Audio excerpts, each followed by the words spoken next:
105.5 HitsFM brings the Voice of Uxbridge to the region. It's focused on local news, weather, and talent. The Voice is not some amateur, but well-known broadcaster Dan Pollard. Marion Dexter and her band will be there. Pollard has been a broadcaster for more than 30 years.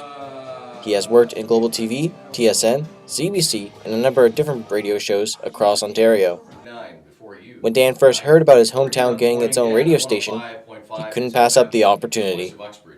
The big joke when I worked in the media in Toronto was how much Dan mentioned the town of Uxbridge while he was on the air in Toronto, because I was always promoting the town. And I couldn't think of a better way to promote the town than to actually work in town. He's friends with Frank Torres, the president of Skywords Media and owner of the station.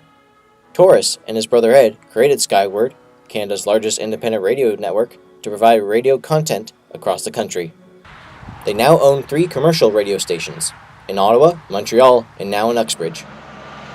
Torres saw Uxbridge didn't have its own voice and wanted to change that, despite not being a resident. But his proposal for the station was a great challenge. His company had to fight with bigger broadcasters to get the radio running.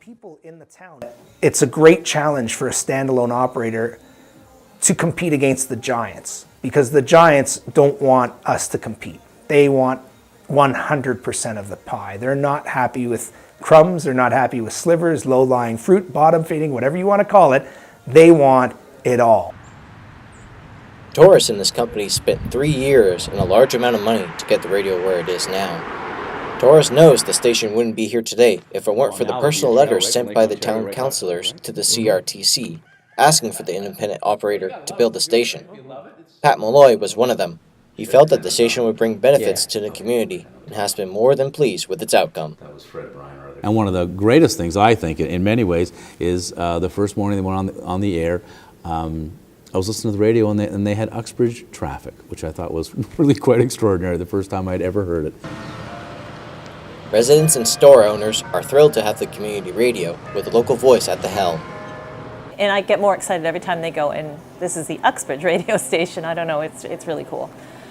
Whenever you're listening to anything, you hear the word Uxbridge, and Uxbridge, what's going on in Uxbridge? But now this is our radio station, and it's, I don't know, it just lends a personality to it that you go, oh, we've got a radio station. It's been almost 2 months since 105.5 HitsFM hit the air, and still people are excited to hear Uxbridge. In Uxbridge, reporting for the Chronicle, I'm Michael Clark.